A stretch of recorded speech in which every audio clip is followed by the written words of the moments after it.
कांग्रेस तो बाद में फंसी है त्रिपाठी भाई, भाजपा भी फंस चुकी है इस मामले में। धूमल साहब 2007 से 2012 तक आपके मुख्यमंत्री थे। 2010 में इस मस्जिद का पहला वाद दाखिल हुआ था। उसके बाद वीरभद्र सिंह साहब 2012 से 2017 तक आए, जिसमें इस मस्जिद का विस्तार हुआ। ठीक है। उसके बाद जयराम ठाकुर आए 2017 से 2022 तक, जब डबल इंजन की सरकार थी, आप ही के गृह मंत्री थे। तो त्रिपाठी भाई आज कांग्रेस को छोड़ो, आज आप फंसे हुए हो। वाह क्या एक्टिंग कर रहा है कि ये अवैध कब्जा भाजपा के पीरियड में 2010 में हुआ, विस्तार कांग्रेस में हुआ, 2017 तक 2022 तक वहां पर लोग आके बसे और आपके मुख्यमंत्री बैठकर शक्ल ताकते रहे। तो आज आपकी देश को जवाब दो कि भैया राकेश त्रिपाठी जी, आज तो आपके लिए भी बचना मुश्किल है। मुस्कुरा आप रहे हैं क्योंकि दो फांक तो कांग्रेस में हो गई, लेकिन आपका क्या रोल रहा? बुलडोजर यूपी में तो चल जाता है, यहां चलने से क्यों रुक गया? मुझे लगता है चलाना चाहिए था, नहीं चला। इसी वजह से शायद हिमाचल में सरकार भारतीय जनता पार्टी की नहीं बन पाई। मैं इस बात को बहुत जिम्मेदारी के साथ कहूंगा कि अगर कहीं कुछ कमियां नहीं रही होती तो भारतीय जनता पार्टी को अपेक्षित सफलता मिली होती। क्या एक्टिंग कर रहा है? कांग्रेस की वहां सरकार नहीं बनी होती, भारतीय जनता पार्टी की सरकार होती। लेकिन हम हर कमियों को स्वीकार करेंगे, हम परिष्कार करेंगे, हम कमियों से मुंह नहीं मोड़ेंगे। कुछ गलत हुआ है तो उसको ठीक करने का काम करेंगे। Very good. चुप, बिल्कुल चुप। जाति और धर्म अगर कानून पर हावी होने लगे तो आशुतोष जी ये क्या कहलाता है? जो लोग संविधान को बचाने निकले थे, अगर वही जाति और धर्म से संविधान का सौदा करने लगे तो आप इसे क्या कहेंगे? रुक, तेरे को बताते तेरी माँ की। नविका जी, अभी मैं बड़े ध्यान से आप सब लोगों को सुन रहा था और मुझे आज बड़ी खुशी हुई इस बात को लेकर, और थोड़ी सी निराशा भी हुई जब मैंने राकेश त्रिपाठी जी को सुना। राकेश त्रिपाठी जी ने क्या कहा? उन्होंने कहा कि हिमाचल में बुलडोजर नहीं चला इसलिए चुनाव हार गए। अब तो सुप्रीम कोर्ट कह रहा है कि यूपी में भी बुलडोजर नहीं चला सकते, तो क्या यूपी में भी वही स्थिति होने वाली है क्या? ठीक है, ना तो सरकार न्याय बुलडोजर से चलती है और ना ही किसी अवैध कब्जे से चलती है।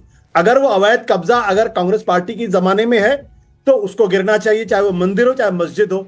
इसमें किसी तरीके का भेदभाव संभव ही नहीं है। ये बड़ी अच्छी बात कही आप। और वैसे अवैध किसी भी जगह की हो, कोई भी जगह हो, अभी सुप्रीम कोर्ट ने बहुत स्पष्ट तौर पे कहा है, उन्होंने यहां तक कहा है कि अगर सड़क पर अवैध तरीके से अगर मंदिर भी बना है तो उसको भी गिराना चाहिए। तो मस्जिद कैसे खड़ी रह सकती? और अगर मस्जिद खड़ी है तो इसका मतलब साफ है उसके पीछे राजनीति है, और उसको अगर कांग्रेस पार्टी की शामिल हुई है तो ये भी ठीक बात नहीं है। सही बात है। मेरा तो स्पष्ट तौर पे मानना है, चाहे कांग्रेस पार्टी हो, चाहे भारतीय जनता पार्टी हो, चाहे अवैध जगह पे मंदिर बना हो, चाहे अवैध जगह पे मस्जिद बना हो, चाहे अवैध जगह पे गुरुद्वारा बना हो, चाहे चर्च बना हो, अगर अवैध है, गलत जगह पे बना हुआ है तो उसको हटना चाहिए, इसमें कोई दो राय नहीं है। लेकिन मैं बुलडोजर पॉलिटिक्स के सख्त खिलाफ हूं और यही टिप्पणी सुप्रीम कोर्ट ने की है। और अगर सुप्रीम कोर्ट की टिप्पणी के बाद भी अगर उत्तर प्रदेश के मुख्यमंत्री को अगर बात समझ में नहीं आती है तो यकीन मान लीजिए आने वाले दिनों में सुप्रीम कोर्ट की कड़ी टिप्पणियों के साथ साथ कुछ कड़े फैसले भी हो सकते हैं। क्या बात है सर, क्या बात है सर। आशुतोष जी, आपने कुछ कहा और देखिए सबके हाथ ऊपर चले गए। पहले राकेश त्रिपाठी जी आपके पास जाते। एक तो कुछ लोग जानबूझ करके झूठ फैलाने का काम करते हैं। अच्छा, ऑनरेबल सुप्रीम कोर्ट का ऑर्डर मेरे पास है। ऑर्डर का पॉइंट नंबर 4 में पढ़ करके सुना रहा हूं, दर्शक देख लें इसको। We appreciate the stand taken by state of Uttar Pradesh in the affidavit filed by it. तो सुप्रीम कोर्ट तो अप्रिशिएट कर रहा है कि यूपी सरकार ने जो एफिडेविट फाइल किया है उसमें जो स्टैंड लिया है हम उसको अप्रिशिएट करते हैं। ये कब कह दिया सुप्रीम कोर्ट ने कि अब बुलडोजर नहीं चलेगा? कहां कह दिया भाई? बोलने दे 17 तारीख को तारीख लगाई है, सबको इशू नोटिस किया है, सबसे सुझाव मांगे हैं कि क्या इस पर गाइडलाइन बनाए जाने की आवश्यकता है या नहीं है। आपने एक तरफा नैरेटिव गढ़ना शुरू कर दिया। सुप्रीम कोर्ट ने यह भी कहा है कि किसी अनाधिकृत अतिक्रमण की जमीन को हम संरक्षित नहीं कर सकते, लेकिन जानबूझ करके पिक एंड चूज करके गलत तरीके से अर्थ निकाल करके नैरेटिव गढ़ने का जो प्रयास होता है ना, यह सफल नहीं होगा। तेरा तो गेम बजाना पड़ेगा। आशुतोष जी, सुप्रीम कोर्ट ने ऑर्डर नहीं दिया है, तारीख लगाई है। क्या ये नैरेटिव गढ़ने का एक और आपका अप्रोच था? देखिए नेविका जी, अब भारतीय जनता पार्टी को पिक एंड चूज करना बहुत अच्छी तरीके से आता, मैं क्या करूं उसके लिए? आपको भी पार्टी आता के है, अच्छे आदमी अच्छे, आपको भी आता है, नहीं, आपको भी तो महारत हासिल है इसमें। अरे रुक तेरे को बताते तेरी माँ की। मुझे तो सुन लीजिए, मैं कोई राजनीतिक पार्टी का प्रवक्ता तो हूं नहीं, मैं तो साफ तौर पर पढ़ रहा हूं। It is position of law, how can anybody's house be demolish only because he is an accused, even if he is convict, it can not be done without following the procedure as prescribed by law. Supreme court तो साफ तौर पे कह रहा है कि जो bulldozer के माध्यम से जिस तरीके से मकान गिराए गए उत्तर प्रदेश के अंदर, उस पर यह टिप्पणी है, और ये टिप्पणी उनकी जो आने वाले समय में हिंदुस्तान बुलडोजर तेलंगाना में भी चल रहा है।